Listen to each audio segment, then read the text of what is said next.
Bonjour, j'espère que vous allez bien. Alors, dans la session précédente, je vous ai appris à faire vos premiers pas dans Kafka Stream, donc dans le développement d'applications Kafka Stream. Alors, très rapidement, vraiment pour summariser ou alors pour synthétiser, pour écrire une application en Kafka Stream, il y aura toujours quatre grandes étapes, dont trois redondantes. Il y a vraiment une qui est la plus importante. La première étape, on va dire, c'est l'étape zéro, qui n'est pas vraiment une étape, mais qui est un prérequis. Donc, qui est la fondation, c'est vraiment l'écriture des paramètres. Les paramètres, vous devez écrire les paramètres. Au minimum, vous avez besoin de l'application ID et du bootstrap. Okay? À la rigueur, les autres, vous n'êtes pas obligé de passer. Mais au minimum, pour faire fonctionner Kafka Stream, vous avez besoin de l'ID de l'application et de l'adresse du cluster, l'adresse des machines, de quelques machines du cluster Kafka. Ensuite, toujours dans la même étape, il faudra bien importer. Okay? Ou alors même, il faudrait déjà importer les bonnes bibliothèques. Dans les bibliothèques qu'il faut importer, il faut faire attention, c'est vraiment Kafka Stream. Par exemple, sur la sérialisation, comme vous voyez, on est sur la sérialisation de Kafka Stream. On n'est pas sur la sérialisation de Kafka, donc des clients Kafka. Donc ceci, par exemple, je peux déjà supprimer. OK. Donc on est vraiment sur Kafka Stream avec Java utile. Ensuite, il y a une petite subtilité, c'est qu'il faut faire un implicit conversion pour permettre à Scala de facilement en fait convertir les types de Kafka, de Java en Scala. Ça, c'est la petite subtilité. Donc ça, c'est des choses que vous faites dès le début, dès le départ. OK? Une fois que vous avez fait cela, vous passez maintenant à la deuxième étape. La deuxième étape va consister à créer un stream builder. Le stream builder, en fait, c'est l'abstraction qui va contenir toute votre application. En réalité, le stream builder, c'est la topologie. C'est à l'intérieur de cette topologie que vous aurez tous les calculs. Nous allons revenir dans la session suivante sur la notion de topologie. La deuxième, toujours dans la même étape, okay, donc dans la deuxième étape toujours, vous allez ensuite instancier une abstraction de données qui va se sourcer sur un topic. Kafka Stream part toujours d'un topic. Toujours. Toujours. Donc, il y a plusieurs abstractions de données, plusieurs abstractions de topics en Kafka Stream. L'une d'entre elles, la plus populaire, c'est le K-Stream. Donc, généralement, c'est avec le K-Stream qu'on démarre par défaut. Mais on peut aussi démarrer les autres abstractions. Nous allons le voir. Une fois que nous avons l'abstraction, une fois que nous sommes sourcés sur un topic, la deuxième étape est finie. On passe à la troisième étape. La première et la deuxième étape sont des étapes qui sont rébarbatives. Donc, vous n'aurez rien à faire. C'est toujours la même chose. OK? C'est toujours la même chose. Là où il y a vraiment des changements, c'est vraiment la troisième étape dans laquelle vous faites les traitements. Donc, vous créez un nouveau Kafka, vous créez une nouvelle abstraction. Donc, bref, vous créez des abstractions de données dans lesquelles vous allez effectuer les traitements. Les abstractions de données, ça fonctionne exactement comme Kafka. C'est-à-dire que les abstractions de données là, comme on le verra, je m'avance un peu sur le cours de demain ou alors sur le cours suivant, mais les abstractions de données sont immutables. Okay? Les abstractions de données en Kafka sont immutables. Donc, lorsqu'on se place sur un topic, on est sur des abstractions immutables, ce qui fait que à chaque fois qu'on veut effectuer de nouvelles opérations, il faut créer de nouvelles abstractions, un peu comme dans Scala, dans Spark.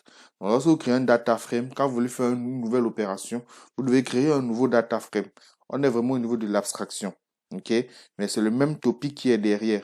Même si on peut manipuler plusieurs topics, mais derrière l'abstraction, on peut travailler avec plusieurs abstractions de données, mais c'est le même topic qu'on manipule. Donc, c'est dans les traitements qu'il y aura souvent des changements. Le gros de votre application Kafka, ça sera sur le traitement, donc autrement dit sur la manipulation de l'abstraction de données. Ça, c'est la troisième étape. Une fois que vous avez fini la troisième étape, généralement, cela se conclut par l'enregistrement de vos résultats, un peu comme un save, ok? Un peu comme un save data frame. Donc, vous enregistrez vos résultats dans un topic à l'aide des opérateurs. Le gros du travail en Kafka, le gros du développement, en fait, revient à utiliser les abstractions de données et à utiliser ces opérateurs effectivement, un peu comme dans Spark. Une fois qu'on a fini la troisième étape, là, on passe à la quatrième et dernière étape. On va dire la quatrième étape va consister à à construire la topologie. Et dans la topologie, vous voyez que c'est le stream builder que vous utilisez juste la méthode .build et il construit le stream builder. Donc, c'est le stream builder en réalité qui est la topologie. Une fois que vous avez construit la topologie, toutes vos opérations sont enregistrées à l'intérieur de cette topologie-là. Et c'est ça que vous passez à la fin maintenant à l'instance de Kafka Stream que vous allez instancier et passer les paramètres que vous avez créés ici. Et là, après, vous démarrez votre Kafka Stream. Maintenant, comme Kafka Stream est une application qui est always running, donc qui est toujours en cours de faire, elle tourne toujours. Elle ne s'arrête pas après un traitement, elle tourne toujours. Il est nécessaire d'ajouter un shutdown hook.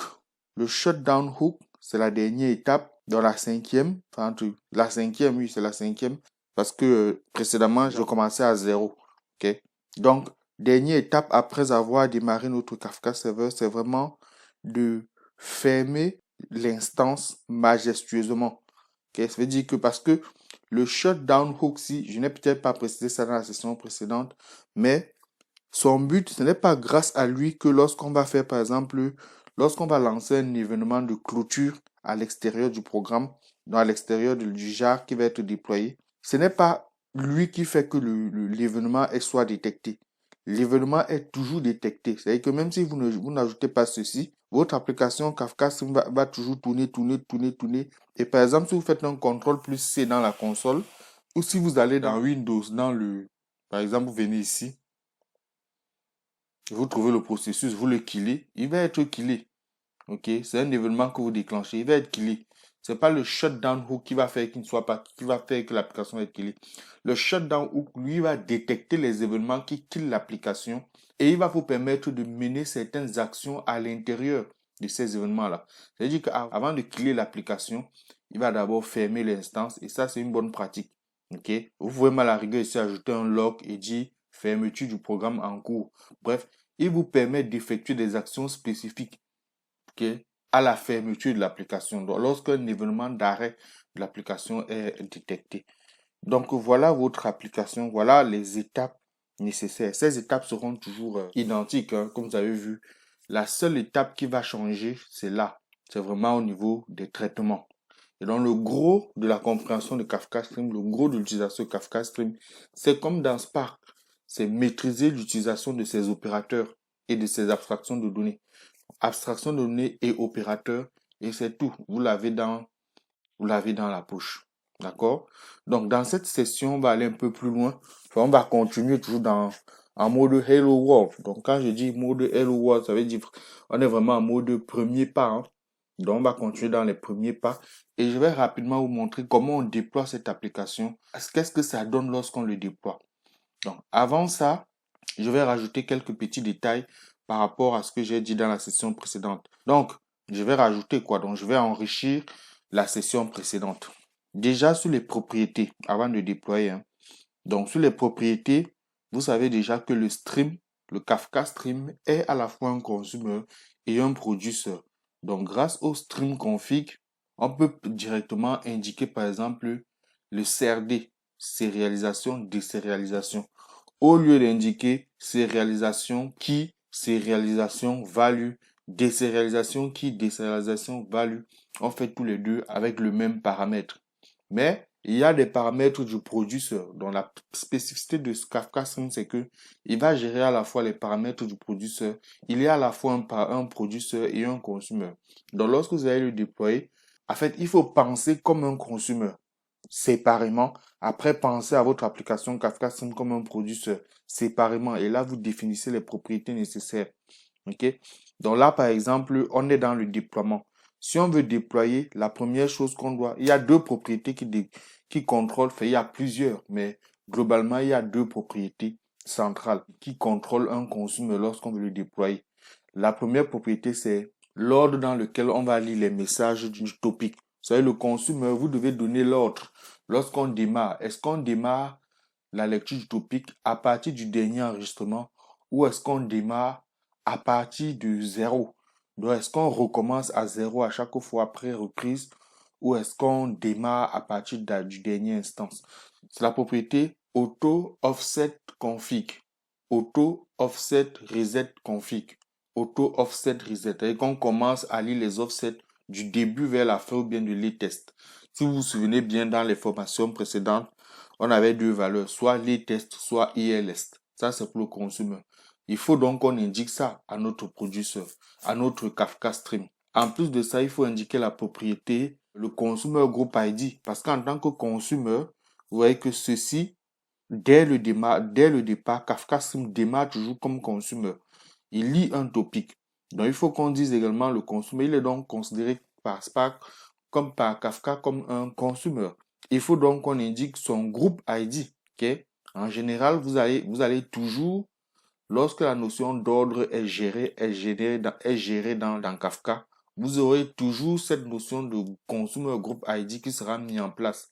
Donc, il ne faudra pas oublier, il faudra mettre votre Kafka Stream à l'intérieur d'un consumer group ID. Okay? Donc, ça sont les deux propriétés supplémentaires qu'il faut mettre. Donc, on va les rajouter. Stream config. Alors, c'est auto offset reset. J'ai un peu de mal avec. Il y a même le retry config, le nombre de fois. Bref, pour savoir, c'est venir juste dans le consumer ici. C'est ça. Auto offset reset config. Je ne sais pas si il a cette propriété. S'ils ont implémenté ça ici. S'ils n'ont pas implémenté, c'est pas grave. Hein. Donc, ils n'ont pas implémenté. Donc, vous pouvez copier la propriété telle qu'elle est. Donc, voici la propriété. La propriété, elle est là. Le nom de la propriété, hein, c'est ça. Auto offset reset config. Ah, je ne sais pas pourquoi ils n'ont pas rajouté ça à l'intérieur ici.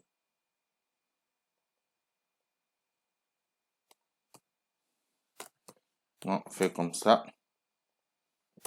Bon, moi j'aime bien commencer à les test. Non, je pense que c'est les tests comme ça, ouais. Les tests. Ensuite, je rajoute la propriété. Par exemple, stream exactly once là. Je pense qu'il doit avoir une valeur. Stream config. Exactly once. Voilà. Donc, vous voyez. Donc, ça, c'est exactly once. Voilà. Comme ça, vous êtes sûr qu'il n'y a pas d'erreur de lecture. Ensuite, je fais propre. Je vais ajouter le consumer group ID. Je vais voir s'il y a ça dans le stream config. Consumer. Il n'y a pas le consumer group ID. Donc, en fait, les propriétés spécifiques, en fait, ce qu'ils ont fait, c'est que ils ont vraiment mis dans le stream config uniquement les propriétés spécifiques à Kafka Stream. Mais comme Kafka Stream fonctionne à la fois comme un produit et comme un consommateur, il faut donc récupérer les propriétés du consommateur à part et les propriétés du produit à part. C'est les mêmes propriétés. Donc là, ça sera consumer group ID. Donc il faut trouver la valeur, c'est ça. Et là, on va par exemple mettre, donc tout dépend. Si on crée un consumer group ID pour lui, bah, il faudra mettre par exemple là, comme ça, faire hello world, comme ça. OK. Mais dans le cadre de la formation, on ne va pas utiliser cette propriété maintenant. Je vais vous expliquer cette propriété, l'impact de cette propriété lors du déploiement. D'accord? Parce qu'il y a une partie dédiée au déploiement de Kafka Stream en production. Donc, c'est à l'intérieur, c'est là-bas que je vais parler de ça. Donc, pour le moment, cette propriété, si on la met d'abord en commentaire. Au niveau du producteur, est-ce qu'il y a des choses? Au niveau du producteur, non. Donc, quand je dis au niveau du producteur, c'est vraiment maintenant qu'on réfléchit de Kafka Stream en tant que producteur. Non. De toute manière, on a déjà vu tout ce qui est paramétrage là, en termes de producteur et consommateur. Donc, les comportements que vous voulez obtenir, vous savez aujourd'hui comment faire pour obtenir. Donc, vous prenez simplement ces comportements du producteur. Et si la propriété n'existe pas dans le stream config, vous ajoutez la propriété manuellement comme ça. OK? Non. Maintenant qu'on a fait ça, on va déployer. Donc, pour déployer, il faut que les topics existent. On va déployer notre application pour voir que ça marche. Donc, il faut qu'on crée le topic Stream App Upper. Alors, est-ce que j'ai création de topic ici? Oui, j'ai la création de topic. Donc, on va créer un topic. Et pour créer le topic, il faut qu'on lance on lance Zookeeper et Kafka. Du coup, je vais lancer Zookeeper. Donc, pour lancer Zookeeper, faites un clic droit, Run Launch Zookeeper. Donc, là, je lance Zookeeper.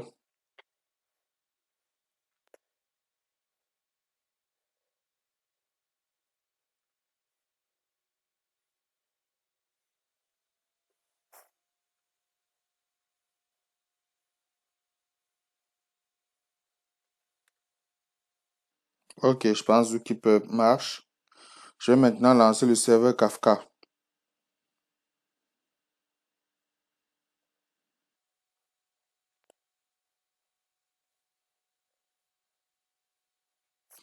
Alors là, en lançant le serveur Kafka, il y a une erreur.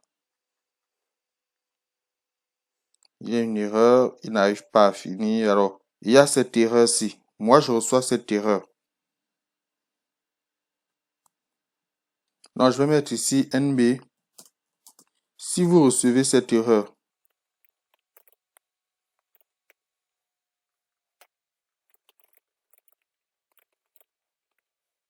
là, si vous recevez cette erreur, en fait, cette erreur est là parce que donc, je tourne la formation depuis déjà à peu près un mois. Donc, si on retourne dans les logs, le log de Kafka, on va se rendre compte qu'il y a une période de purge parce que ce qui se passe, c'est quoi? C'est que il est en train d'essayer de lire, il lit, mais en fait, il essaie de purger les logs. Ok? Il essaie de purger les logs et pendant qu'il essaie de purger le log, pour une raison inconnue, il n'arrive pas en fait à lire un consumer. Il y a un consumer particulier là qui n'arrive pas à lire. Dans le consumer offset 08, il n'arrive pas à le lire parce qu'il dit que le processus est occupé. Il dit que le processus ne peut pas accéder au fichier car le fichier est utilisé par un autre processus. J'ai déjà investigué cette erreur parce que j'ai déjà eu cette erreur par le passé. Si on regarde, si vous allez par exemple sur votre application, allons-y, hein, vous allez dans les configs du serveur.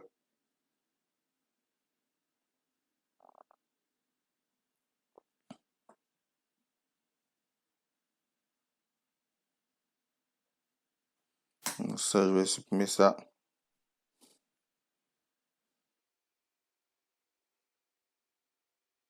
Voici, vous voyez cette propriété, log retention check interval. C'est que toutes les 3000, là c'est combien? 300 000 millisecondes, je sais pas. Ça doit correspondre à 7 jours. Donc tous les 7 jours, il va faire ce qu'on appelle un compactage des logs. Donc il va supprimer les logs qui sont vieux de 7 jours. Je suppose hein, que 300 000 millisecondes, c'est dans les 7 jours. Donc il va faire cette compaction-là. Peut-être c'est 3 jours, je sais pas. Il va donc faire un compactage. Donc, il va supprimer les jobs, supprimer les partitions de topics qui ont plus de 7 jours. OK? Et lorsqu'il effectue ça, chez moi, pour une raison inconnue, il tombe sur cette erreur-ci. Et donc, cette erreur n'est pas liée à Kafka, mais c'est une erreur qui est donc liée au compactage. Donc, il se peut que pendant que vous êtes, entre le moment où vous avez installé Kafka sur votre PC et le moment où vous arrivez sur cette session, que le nombre de jours du log.retention.interval là, que ce soit déjà passé et donc potentiellement que vous rencontriez cette erreur. Si vous rencontrez cette erreur, ce qu'il faut faire, c'est simple. Kafka a déjà documenté comment faire pour gérer cette erreur. Il faut simplement supprimer manuellement ce qui pose problème. OK?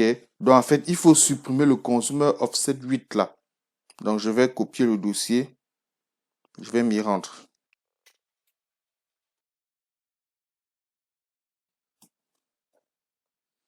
En fait, il faut supprimer ça. Le consumer offset 08 là. Et il va le recréer. Ou alors, il faut supprimer l'ensemble du dossier. Kafka recommande de supprimer l'ensemble du dossier des consommateurs, donc l'ensemble des logs. N'ayez pas peur, ça ne va pas poser problème. Parce que souvenez-vous que les informations sur qui détient quoi dans les partitions, dans les logs, donc les informations sur quelle donnée dans quelle partition, avec quel timestamp, tout ça c'est enregistré dans Zookeeper. Donc, toutes les informations liées aux positions des données dans les partitions et la répartition, les réplications, tout ça, c'est dans Zookeeper. OK? Donc, lorsque vous allez supprimer les dossiers, ils vont être recréés lors du lancement de Kafka parce que lui, il sait les reconnaître depuis Zookeeper. Il ne lit pas les dossiers depuis le log Kafka. OK? Il log les informations là, mais lorsqu'il charge les données, il ne dépend pas de ce dossier-ci là. Il dépend plutôt de Zookeeper. OK? Donc, on va supprimer ces dossiers.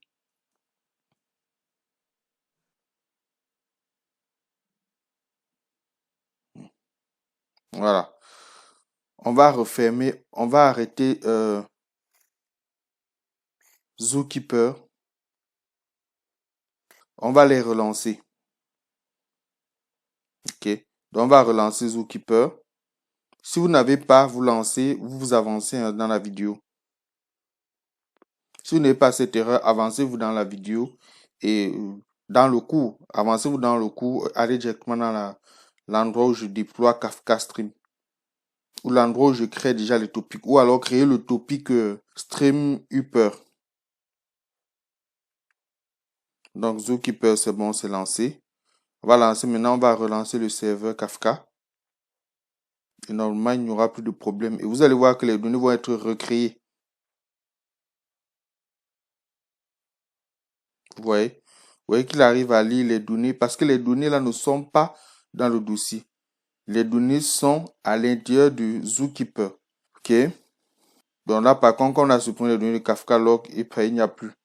Et du coup, si on revient là, si on revient dans le dossier Kafka log, vous voyez que ça a été recréé. Oui. Le dossier Kafka log a été recréé avec l'ensemble des données parce que toutes ces informations sont dans Zookeeper. Et vous voyez que là, c'est bon, ça a démarré. OK? Starting, voilà. Donc, ça a démarré. Donc, ça, c'était une petite... c'était une erreur qui était générée. Donc, maintenant, là, le Kafka log n'a pas... Ok, c'est bon, ça réapparaît. Donc, maintenant, on va donc créer le topic. Le topic qu'on va créer, c'est Streams App Upper. Dans Stream App Upper, on va aller sur un facteur de réplication, l'adresse du serveur, la création, le nombre de partitions. On va créer 2 partitions. Le nom du topic, Stream App Upper. OK. Et on crée Stream App Upper.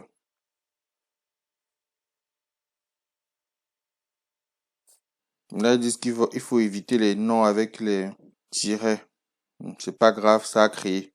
Donc, si je fais normalement Topic Description, et ici, je remplace ça par Stream App Upper, donc je vais lancer ce Topic Description. OK, donc ça a bien été créé. OK, ça a bien été créé. Maintenant, pour lancer cela, j'ai besoin de quoi? Regardons. Je vais donc lancer le topic Stream Apps. OK, je vais ouvrir le topic Stream App et le topic Stream App Upper. Et je vais rajouter les informations dans Stream App. Et on va voir, vous allez voir que dans le consumer de Stream App Upper, vous allez voir que les données vont apparaître en majuscule.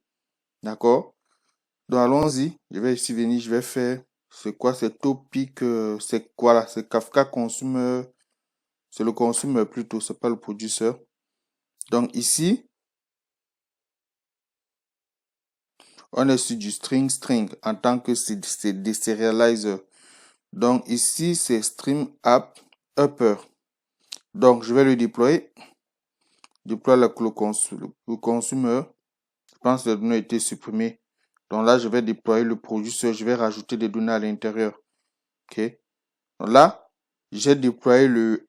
Donc là, je suis sur... Je vais déployer également le Stream App. Normal. Donc là, il dit que ce n'est pas... On ne peut pas en fait rajouter en parallèle. Pas de problème. Donc ce qu'on va faire, c'est que... Ah oui, oui, ok. En fait, c'est le producer de Kafka du Stream App qu'on va ouvrir. Comme ça, on va rajouter les données. Et dans le Stream App Upper, vous allez voir les données. Donc, on va plutôt lancer le consumer du Stream App Upper et on va lancer le producer du Stream App. Et on va rajouter les données dans Stream App et on va voir que normalement dans Stream App Upper, si Kafka Stream a bien marché, fait déjà on va lancer Kafka Stream. OK? Et si Kafka Stream marche bien, vous allez voir que le Stream App Upper va se lancer. Donc, je vais arrêter et je vais relancer. Je vais plutôt faire Stream App Upper. Comme ça, OK? Je relance.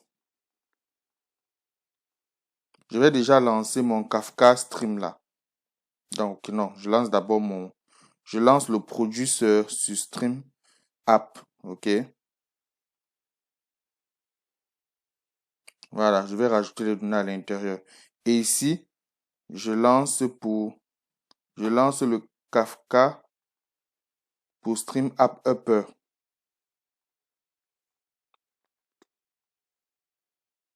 Voilà. Ensuite, ici, je lance maintenant mon Kafka Stream. Donc, je vais compiler. Je fais Run. Alors, il y a un problème sur les CRD.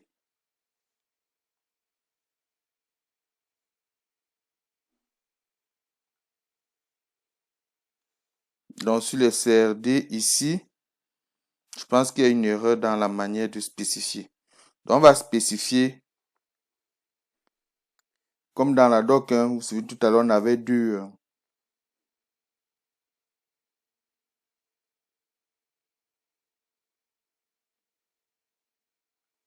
Donc, on va prendre ceci. CRD Stream Class. OK. CRD.string.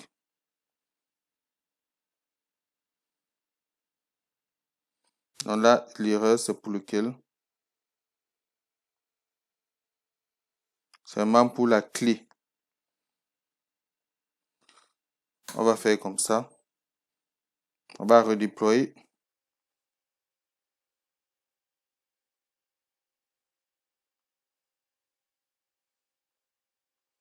Oh, ça ne m'étonne pas que ça ne marche pas. Ça m'étonne que ceci-là ne marche pas. Mon point sur cette erreur, c'est un peu comme l'erreur de tout à l'heure. C'est assez complexe parce que Kafka Stream, comme je vous ai dit, c'est à la base, c'est du Java. OK? Mais là, quand on revient sur Scala, il faut le réflexe de développement en Scala. En Scala, ils ont vraiment... Ce n'est pas une adaptation euh, Java Scala strict. C'est vraiment une amélioration, c'est une simplification dans ce cas-là. Ok. Ce qui fait que les choses ne sont pas tout à fait pareilles, mais c'est la même chose. OK? Donc, c'est ça qui fait que moi, par moment, je mets des propriétés qui sont correctes. Oui. Mais moi, je pense plutôt en Java, ou souvent je pense en Scala. C'est ça qui peut faire qu'à un moment donné, je, je confonds un peu les pédales, je mélange un peu les pédales. OK? Mais si vous avez des soucis, il faut toujours regarder dans la documentation spécifique sur la DSL. Donc, dans ce cas de figure, je vais aller regarder dans la documentation. Quand on arrive sur la documentation, voici la documentation. Alors, j'ai mis le lien dans le site ici. Donc, pour faire simple, parce que c'est ça, hein. L'idée pour moi dans ma formation, dans la formation, c'est pas de faire les choses correctement, seulement de faire avec les erreurs, telles qu'on prend les choses intuitivement. Comme ça, vous, lorsque vous allez développer vos applications, vous allez utiliser le même mindset. Vous allez voir en fait comment on raisonne, comment est-ce qu'on procède, comment est-ce qu'on corrige les bugs, où est-ce qu'on cherche, comment est-ce qu'on cherche. D'accord? C'est ça l'idée. L'idée, c'est pas que je corrige tout, je vous donne quelque chose qui marche. Moi, je fais les choses, j'ai fait le choix dans cette formation d'aller en live. Donc, quand il y a des problèmes qui surgissent au fur et à mesure, on les corrige. Donc là, vous voyez que en Scala, voici la partie Scala. Scala DSL CRD. Donc, vous êtes dans la sérialisation, désérialisation. Et vous allez vous rendre compte que en matière de sérialisation, désérialisation, on a bien les mêmes qu'en Kafka. Vous voyez, ils disent bien que voilà, on a bien les mêmes qu'en Scala. Voilà, voici la propriété. C'est juste qu'en Scala, on ne met pas on ne met pas ceci. En Java, autant pour moi, on ne met pas org, Apache, Kafka, machin, machin. On met plutôt crd.long.getClass.getName. OK? Mais ce qu'ils disent ici, donc on a l'ensemble des CRD qui sont dans les clients. Donc ça, vous connaissez déjà. Après, ce qu'ils disent, c'est que lorsqu'on utilise le stream DSL for Scala, on n'est pas obligé de configurer les CRD par défaut, donc les primitifs. Et vous voyez qu'ils précisent ici qu'ils disent, en fait, ce n'est même pas supporté. Okay? Donc, le fait de définir un CRD primitif, dont les strings, long, int, byte, tout ça, le fait de le définir n'est pas supporté. C'est implicitement défini dans Scala. Okay? Donc, ceci-là, ce qu'ils nous sont en train de dire, c'est que c'est défini implicitement. C'est pourquoi, tout à l'heure, on a dû faire un Scala.implicit conversion. On a dû rajouter cette colonne-ci et rajouter le CRD ici. Donc, au lieu de mettre le CRD string, on peut aussi importer le CRD, donc import CRD et on met le tiret comme ça pour supporter toutes les CRD, pour déclarer tous les CRD primitifs qu'on va utiliser. Parce que du coup, comme c'est primitif, c'est Scala qui, en fonction des valeurs qui vont être renvoyées dans les topics, qui va en fait regarder, déduire quelle est la valeur par défaut du topic, de la valeur du topic et de la clé du topic pour les streams, dont les sources et les topics pour la transformation de données, la lecture des données. Donc, lorsque Kafka Stream est producteur et lorsqu'il est consommateur, ok, il y aura cette détection automatique qui fait que on n'a pas besoin de ça. Du coup, je vais mettre ça en parenthèse comme ça. On n'a plus besoin de déclarer. En fait, c'est déjà déclaré. Et ce qu'il dit, c'est que il ne supporte pas la déclaration. Donc, si vous déclarez, ça ne va pas marcher. Ils disent que c'est fourni implicitement. Ok? C'est fourni implicitement par défaut pour tous les types, les types primitifs. Ok? Vous, si vous voulez aller plus loin, vous cliquez sur ce lien ou sur ce lien. D'accord? Voilà, c'est fourni implicitement. On n'a donc pas besoin de les spécifier. Vous pouvez lire le guide ici là pour aller plus loin. Ok? Ça et ça, pas besoin d'indiquer. Vous voyez que ça facilite la vie, mais en même temps, je préfère que vous raisonniez de manière... parce que les CRD sont très importants. D'ailleurs, ça sera la suite de la leçon. Une fois qu'on aura fini le Hello World, c'est là-dessus qu'on va vraiment s'attarder. C'est vraiment très important. Vous devez savoir comment manipuler les CRD avec Kafka Stream et comment créer les vôtres. Okay? Donc, moi, quand je donne le cours avec la perspective Java tel que Kafka Stream a été développé. C'est après maintenant que je nuance avec le Scala. Okay? Comme ça vous permet de changer de langage. Si vous voulez quitter de Scala pour Java, ça ne sera pas complexe pour vous. Ça sera simple. D'accord? Donc, allons-y. Je mets ça en commentaire et je relance mon application.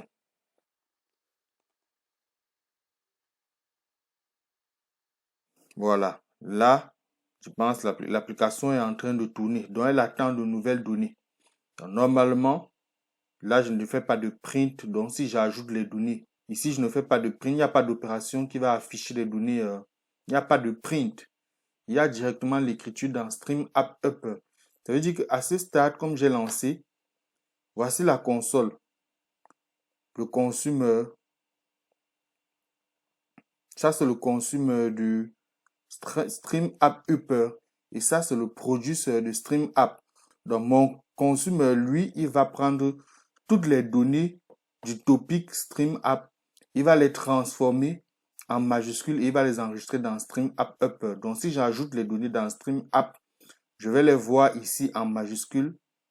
Je vais les voir en fait ici en majuscules dans Stream App Upper. OK?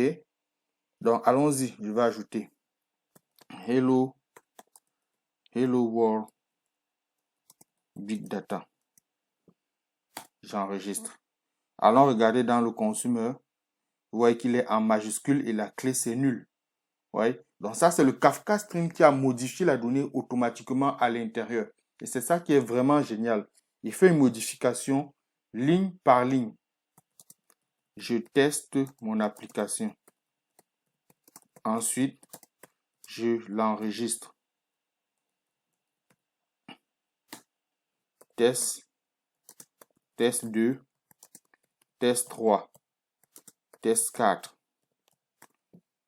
Et vous voyez que dans la console, j'ai tout. La clé n'est pas passée, donc la clé n'est pas modifiée, mais la valeur est modifiée, elle est mise en majuscule. Okay? Donc voilà votre première application Kafka Stream qui fait un traitement basique. Okay? Le traitement qu'on fait là, c'est un traitement qui est basique. On prend juste la majuscule, on prend juste la valeur et on modifie en majuscule. Le gros du développement d'application en Kafka Stream va se jouer ici. Maintenant que tout ce qui est propriété, vous maîtrisez les propriétés, vous maîtrisez le corps, donc les étapes, tout va se jouer ici. Ce qu'il faut juste que vous sachiez encore, avant d'entrer même dans le développement ici, avant de savoir manipuler les abstractions de données de Kafka Stream, c'est les CRD. Il faut savoir manipuler les CRD. Il faut savoir créer vos CRD. Parce que comme je vous ai dit, l'un des challenges du streaming, du big data streaming, c'est souvent la modélisation de l'objet de données. ce qu'on entend par objet de données. Souvent, on a des JSON, les données sont dans les JSON. Donc, il faut qu'on explique comment on peut récupérer les données dans les JSON. Souvent, c'est du Avro, souvent, c'est des formats bizarres. Il faut que vous soyez capable de créer des objets, des classes, ok? Il faut que vous soyez capable de créer des CRD personnalisés. Et c'est ça qu'on va apprendre. Mais avant de vous passer sur les CRD, je vais aller plus loin dans le Hello World Kafka Stream et je vais vous montrer une autre application. Donc là, on va aller un peu plus loin. On ne va pas s'arrêter juste à la lecture en majuscule. Ok? On va aller plus loin, on va faire un traitement qui est plus avancé. Ok? Voilà, si vous avez des questions par rapport à cette session, n'hésitez pas à nous les poser. D'accord?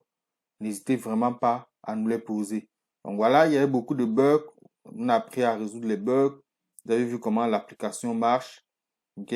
Donc voilà, à ce stade, vous avez déjà une connaissance minimale, connaissance opérationnelle minimale sur Kafka Stream. Donc on se retrouve tout de suite pour la suite du développement d'applications streaming, donc pour le Hello World avancé. Là, on va faire des choses un peu plus avancées. Merci, à tout de suite.